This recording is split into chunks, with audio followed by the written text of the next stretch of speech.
Who said there isn't any Santa Claus? Look what I found in my stocking. Heaven help a sailor on a Christmas like this. This is the jolliest, merriest Christmas I ever spent. Nah. It is so romantic. It gives me pimples all over the goose. Yeah. I'm as free as a bird. Oh, that's what you think.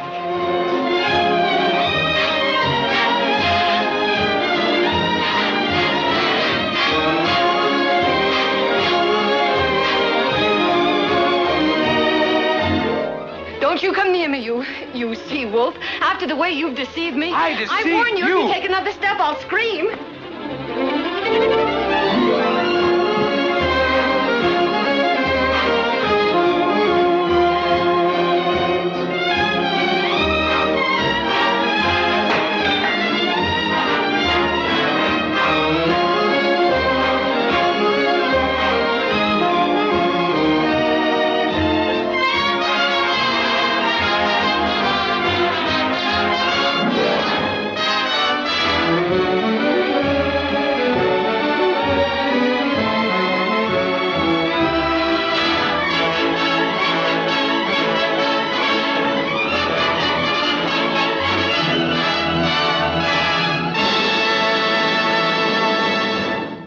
Hello, welcome to Movie Humpers. My name is Bob Sham. Well, it's Movie Humpers for now. I'm Angela. Because we are changing the name, and we can go ahead and tell you what the new name's going to be.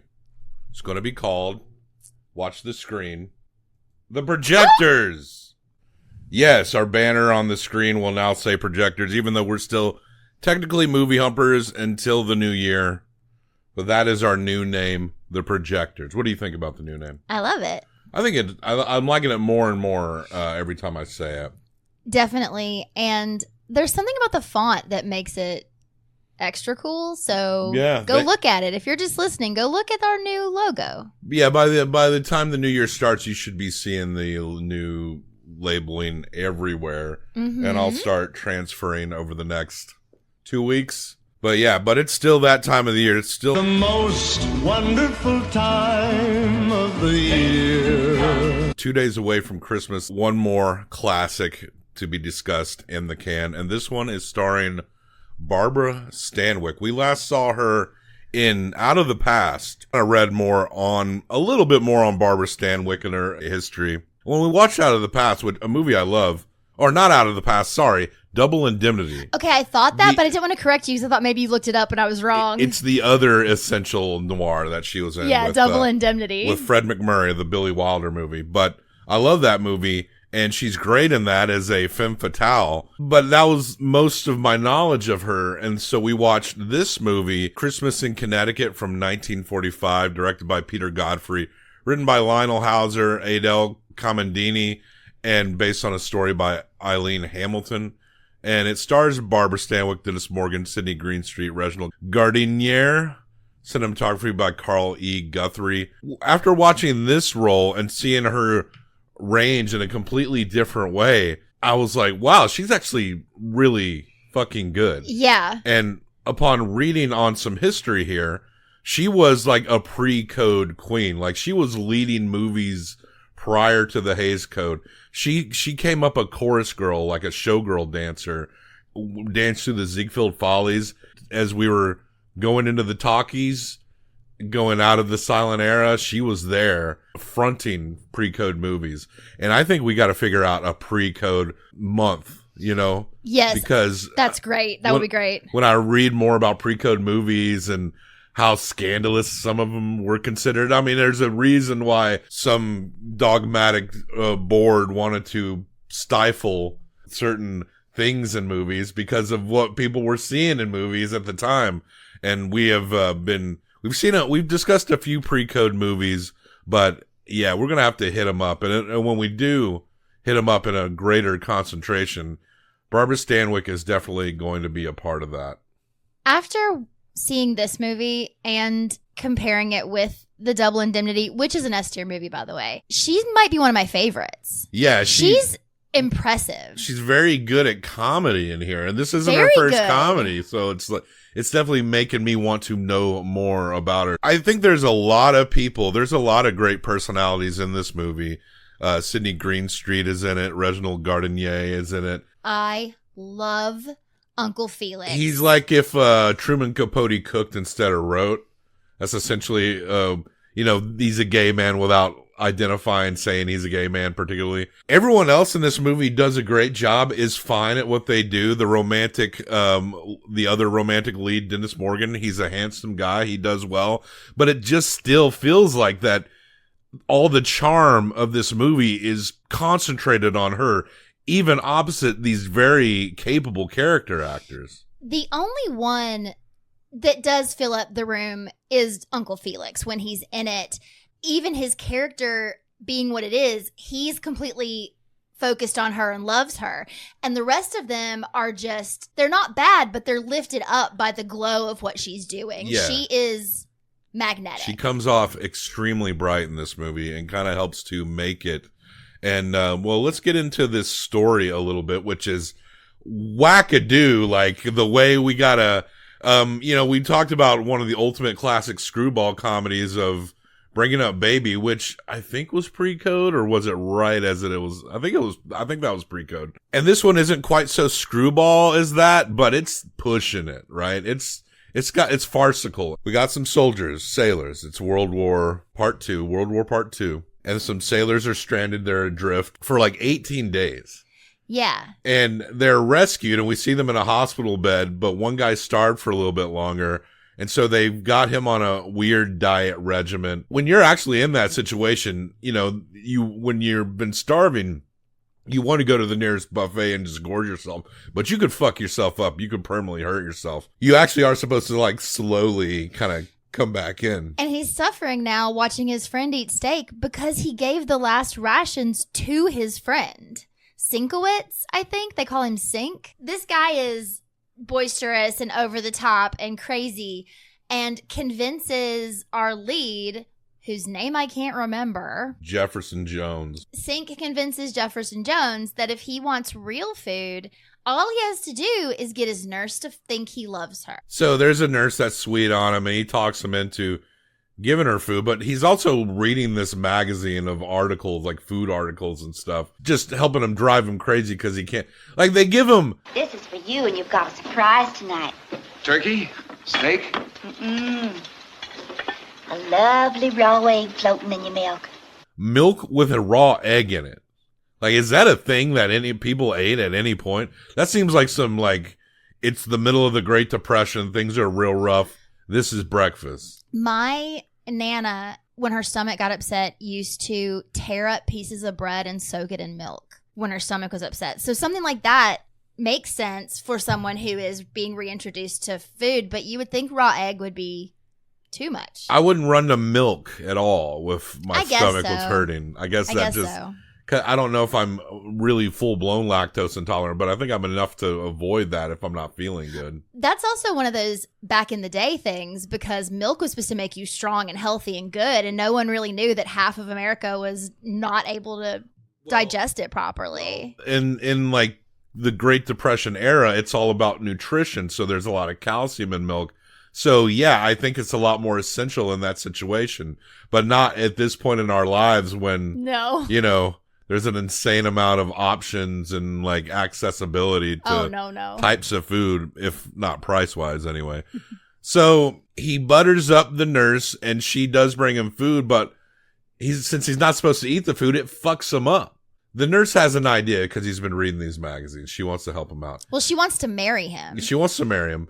But he could stand for a getaway, right? A getaway in a little farm in Connecticut that she's been reading about. Well, here's the weird thing. She knows the editor of the magazine or the owner of the magazine.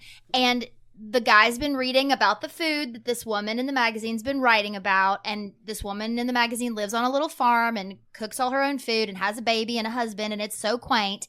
And the thing is, this is so crazy. But the reason the nurse writes to this man and says, can my boyfriend go stay at this farm? He's a veteran. He's been injured. He needs a Christmas. And she spins it that way, but it's because her nurse friend said, well, if you really want him to marry you, you've got to show him what domesticity looks like, and then he'll want a family. So you send him off to this perfect family, and then you show up later in on the visit, and he's going to be ready to marry you. So, yes, they contact the editor of this magazine, and the articles are being written by Elizabeth Lane, Liz Lane.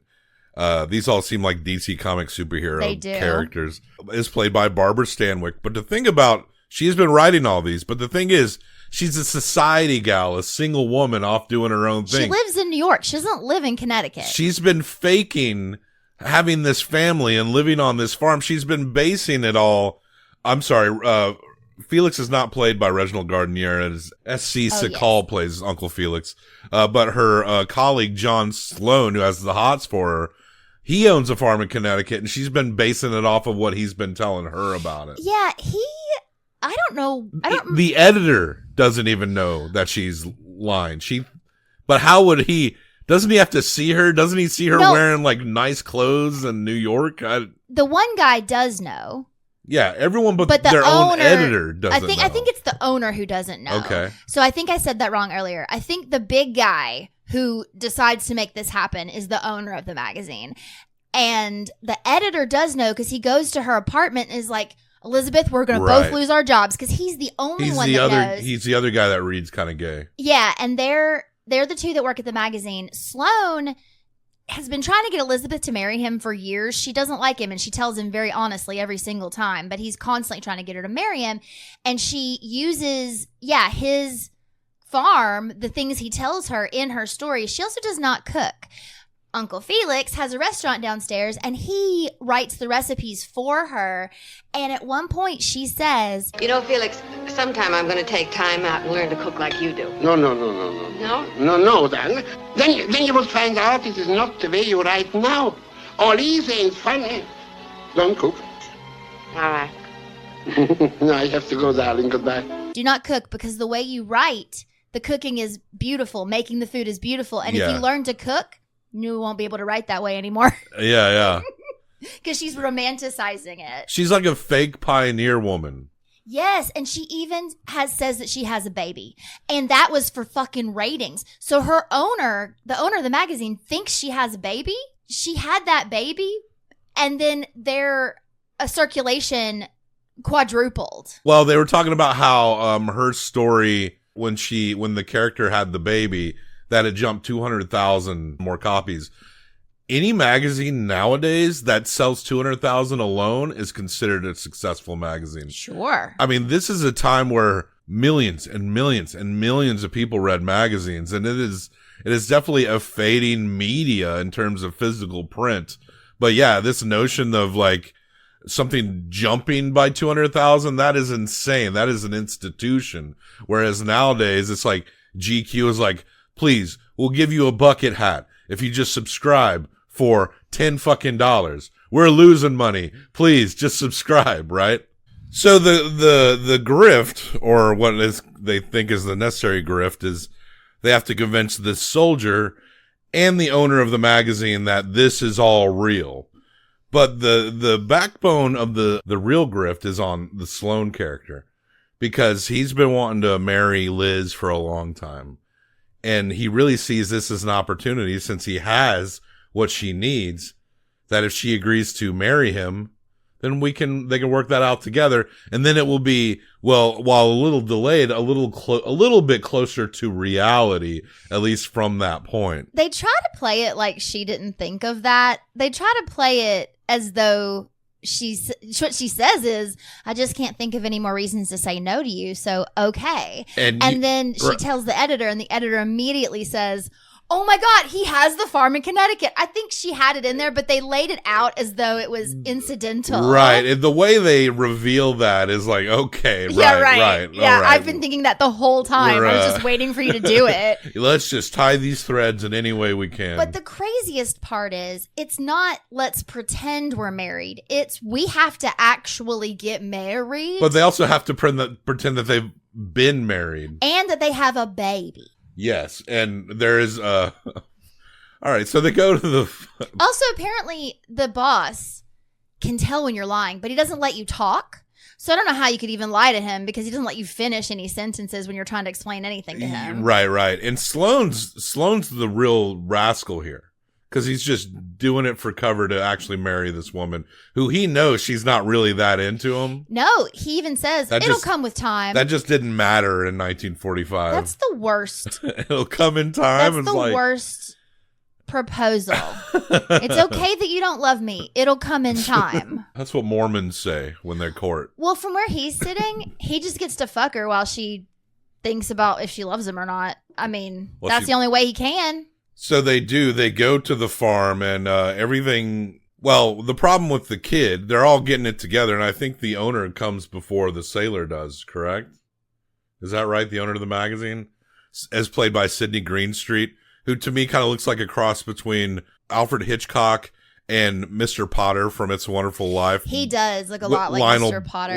Older Lionel Barrymore. I can't remember who exactly gets there first, but it's a comedy of errors in that the preacher's there. He's trying to marry them. There is a nurse. Constantly getting interrupted. The housekeeper who keeps the babies. Yeah. She's our friend from The Bride of Frankenstein. Oh, right. And all of the other James Whale movies. Una O'Connor. We love Una O'Connor. She does not scream, though, so that's a big deduction. She's a really great scene where she thinks they're going to sleep together even though they haven't gotten married yet, like sleep in the same room, and she decides she's going to quit her whole job and walk out in the middle of the night. Yeah. She's very dramatic still. She doesn't scream. She represents the Hays Code in one person. She does. Like, there better not be any hanky-panky around here. So there's this back and forth of the housekeeper babysits these women's children in town, but we only think it's one at the beginning. They drop the baby off. It is convenient that there is a baby that is babysat while they are there.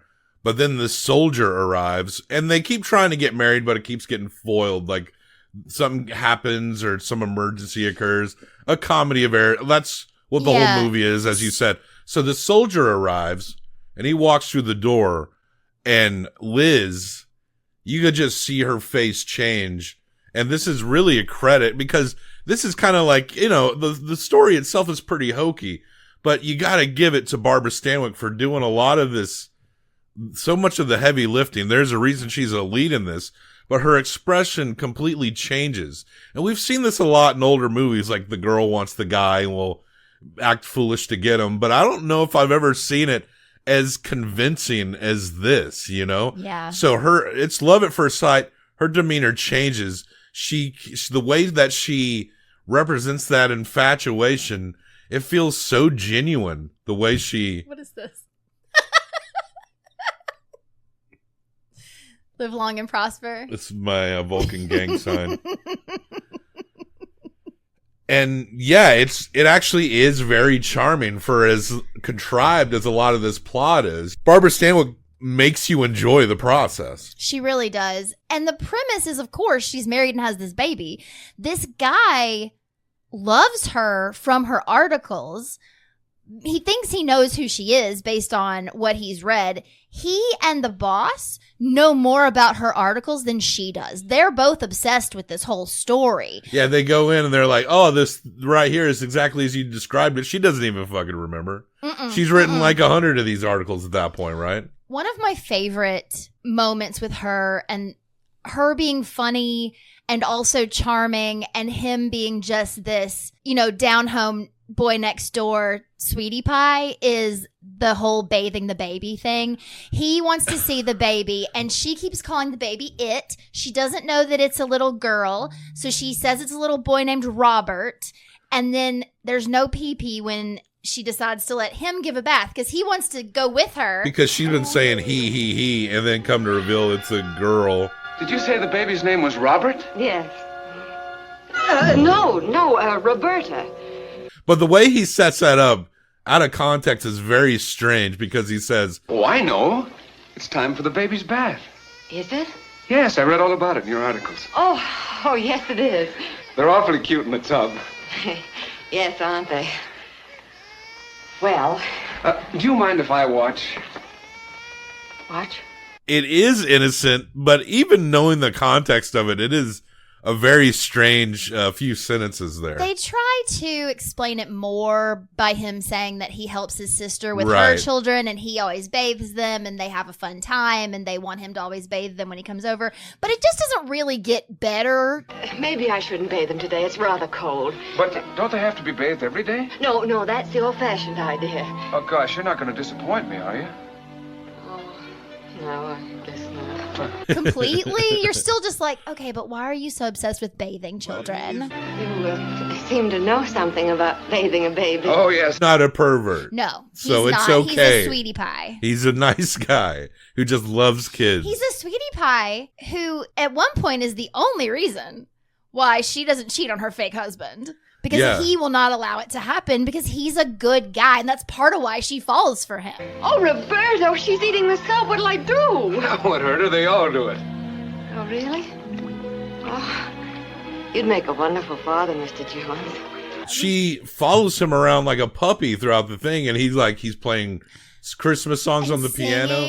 And that scene where she decorates that lovely tree, and the way she's just drawn to him, and the way she's taken in by him, she does such a good job.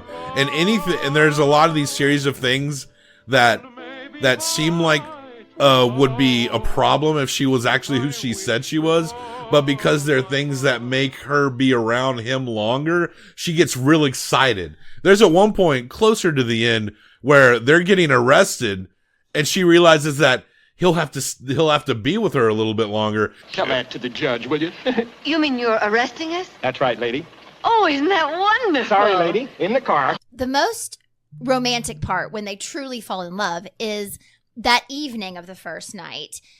They send the soldier and the boss off to bed, and they're going to go downstairs and sneak and get married. Well, they forgot the witnesses, so she goes to get Felix and the cook, who are both in on it because Felix is there to cook for her.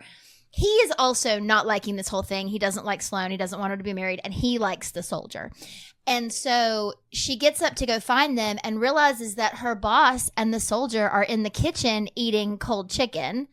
At one point, they say cold chicken is their weakness or something. The owner says that. Sidney Greenstreet's character, he's like, cold chicken is my weakness. Him and the gremlins. So those nasty little gremlins eating that chicken. At that moment, they've got one of those cool doors that I really, really want where like half the door opens and this cow sticks her little head in the kitchen. Our main girl says, oh God, Elizabeth Lane is like, and truly the soldier goes, oh, this is your It cow. says the name of the cow. And knows the name, and so does the boss. They're like, oh, yes, the cow. And she's like, oh, yes, okay, let's go take it back. And so then they go on a walk together. Well, the subtle physical comedy of watching her around this cow that she's supposed to adore. And it's so funny with the baby. She keeps calling it. She keeps saying it. Even when someone says he directly to her or she directly to her, it's so funny. And yeah, they go walking and they're talking. And he says to her, you don't act like a married woman. And she said, I don't feel like a married woman. She can't really tell him. So she has to play this charade. But they do essentially let each other know that they're very much into each other. And it's pretty passionate how close they get. Let me warm them for you. Oh, that's fine.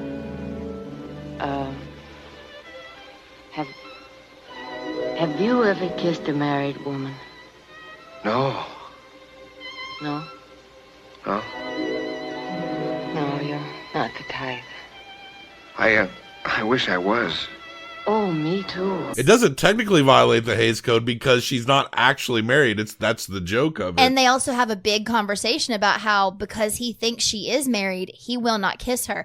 This is a weekend. Now, we know that she's not really, really married, but they set it up as though it's one of those worst person in the world kind of, we're not at the same place, but we're supposed to be together. What the fuck is happening? We can't be together. Yeah. And she still feels that even though it's not really because of Sloane. But she also is so not caring about the cow that she drops the rope at some point and the cow just like disappears. So she comes back finally and Sloane's like, where the hell have you been? Because she was supposed to be getting married this whole time that she's been out flirting with this soldier. Right. Well, there's another point where they don't just watch one baby. The old baby goes away and they bring back another one. It's a little boy with the pudgiest looking head you've ever seen. One of the best parts is because, again, the preacher's there and Felix comes out and he says, "Oh, the baby swallowed my pocket watch." And so everybody's freaking out. And she runs in and she in this moment really does seem concerned about this baby. She's like, "Oh shit, this baby is on my watch. And like, this is terrible. My boss is here. And oh my God." So she's in there and she's like, Now, don't get excited, Mrs. Sloan. Babies often swallow things like that. Poor darling, does your little tummy hurt? Well, that's strange. He looks different this morning. Well, wouldn't you look different if you'd swallowed a watch? But he's a blonde. His teeth. And he talks. Mr. Yardley, this is no time to take inventory. so hilarious. The logistics of a baby swallowing this entire pocket watch. It's this big. But it's huge. But Felix faked it and like walks out with the watch because he needed like a distraction to keep her from getting married. And she is so happy about that. The relationship, what little there is of it between Sloane and Liz, how does that finally go away? So the nurse shows up. And Felix answers the door. The nurse from the beginning who was in love with the soldier. Who arranged this whole thing. Felix answers the door and finds out that though the nurse is supposed to be engaged to our soldier, after he came to the farm, she married Sienkiewicz. Yeah. So she is married to someone else. And Felix knows this. So Felix is going around and getting all the info from everyone. Felix is very much the meddling grandma in this. He knows that the soldier is no longer engaged, but the soldier doesn't know that yet. And Sloane doesn't know they're not getting married. He was ready to call it off, but then the boss offered him a job. So then he's like, "No, we have to get married now. Like, I don't even care if you don't love me, and I don't care that you're treating me like shit with this soldier. You have to marry me because I want this job at the magazine." Like, they don't even have anything like a mutual respect kind of charisma, especially not by the end of this. Like, it's nothing. It's just like they have the charisma of somebody who she works with who she only talks to like once a week. Then both of the babies show up. So this whole thing happens where the two babies come. The boss freaks out. At one point, he thinks one of the babies is getting kidnapped. And he calls the cops. Yeah, there's so much. There's so much going on. Insane. They think Sidney Greenstreet thinks a baby's getting kidnapped. She's having to. There's one point where she's having to learn how to flip flapjacks, and then she's getting stuck to the ceiling because Sidney Greenstreet wants nothing more than to watch a woman, make her own food. He was obsessed with these fucking flipping flapjacks. But Felix. There's so much more here. We recommend watching the movie. Really, it is a lot of fun. But Felix explains everything to the soldier as everything is starting to fall apart. But she doesn't know that the soldier knows that she's not really married. So he goes up into her room and he's like coming on to her, but she thinks she's still got to provide cover. Yeah, he's basically says, "Hey, listen, I'm okay with the fact that you're married. Let's do it." And she's freaked out. But in the meantime, Felix has also now explained this to the boss. And Sloane knows what's happening. So these three men are just listening at the door. The boss is the most interested in what's happening. And yeah, he keeps saying, "They're not talking anymore." And Felix is like, "That's good and that they're not talking." And they're smooching. And then we finally get the rom-com ending and they start to smooch. And of course, they're going to get married immediately because quickly. The preacher's there. So now the article, at first she gets fired, but then she gets hired back because now the article is going to be about her living with this hero soldier and the whole crazy story of how they got together. Yeah. And that's pretty much Christmas in Connecticut. There's a lot of great small details here that we couldn't cover, but for a classic rom-com farce, highly recommended. The other thing, amidst all of the scheming Felix is doing, he convinces the boss that she's got an offer for twice as much money from a different magazine, and that's why the boss wants her so much. We all need a Felix. Insane. We all need a Felix. Everyone in our needs lives. a Felix. I wish I had a Felix. A Felix is essential. A gay best friend who cooks and will get you out of a bad marriage arrangement. But he's also like your dad, so he also has like a taking care of you vibe. That's Christmas in Connecticut from 1945. We're gonna give it 1 through 5 each. I've been hitting this number very solidly for pretty much all the classic movies we've discussed. If you take the insanity of the story, but Barbara Stanwyck kind of holds it all together. Like I said, she just shines even amongst character actors who were worth their salt. She's just so bright in this movie. She's so fun to watch, and she's very pretty as well. But it could go up later, but I'm falling right on a 4. I am a 4.25 on this one also. All the classics feel like this month feel the exact same level of quality for sure. Because they're all extraordinarily charming black and white films with people that we love. I think it's also important to note because if you've followed the show a lot, you probably notice that we kind of go higher on classic movies. I mean, we do love classic movies, older movies and stuff, but I think it's just because we're getting to things that have stood the test of time. They made a lot of trash back then. Absolutely. But a lot of the trash has just kind of been buried, right? It's on that channel 37 on your regular network package that no one watches. That is like the C tier noir movie or a C tier rom-com from like 1948, like that no one remembers or knows anything about. We're more likely to watch something bad that came out recently. Yeah. But you know, when we mine history and I'm trying to figure out what to watch, you know, the cream does rise to the top when it comes to older movies. So I think that's the reason why they seem to average so high when we talk about classic films. So Christmas in Connecticut is an 8.25, and that shares the rankings with other movies like It Happened on Fifth Avenue. Perfect. Bringing Up Baby, we mentioned that earlier. Beau is Afraid, Hot Shots, Werner Herzog's Grizzly Man, and the movie we discussed last week, Scrooged. It is that number as well. The 8s and the lower 8s have been very hot this month. And that does it for this classic selection. Tomorrow, we're doing a 6-pack.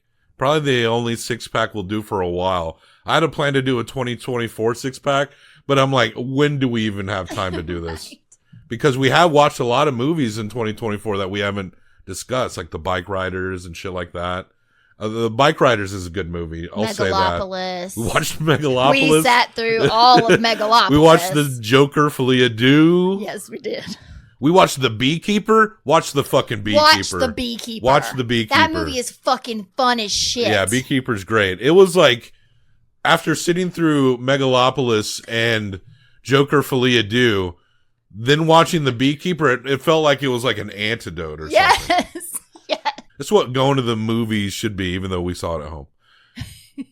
But anyway, like, subscribe, check the show notes for links, other places to find us, leave a comment.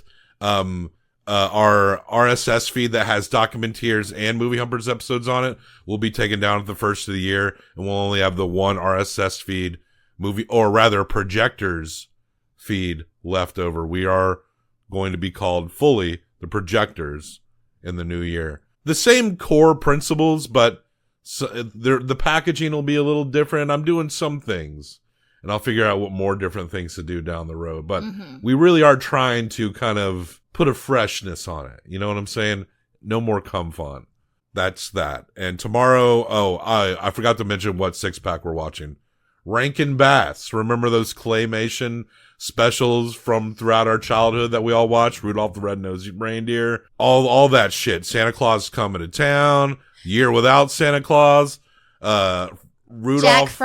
Jack Frost. The other Jack Frost. Not the other one we discussed this month. And not the scary one that we almost watched that came out this year. And there's one that was one of the last Rankin Bass claymation stop motion specials that they were directly involved with, is an L. Frank Baum adaptation of The Life and Adventures of Santa Claus.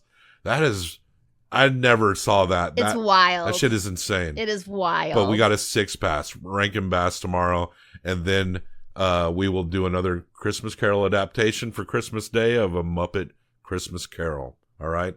And that's all. Christmas is also the first day of Hanukkah. But on Friday, we will have a Hanukkah selection. In case we don't talk about 2024 movies more than we just did a moment ago, I would also like to say I really liked Anora. Oh, yeah, that one's really good, too. That one's got a lot of buzz going. I think that's definitely going to be on one of the 10 nominated lists. It's very good. Also, happy holidays. The everlasting light, the hopes and fears of all.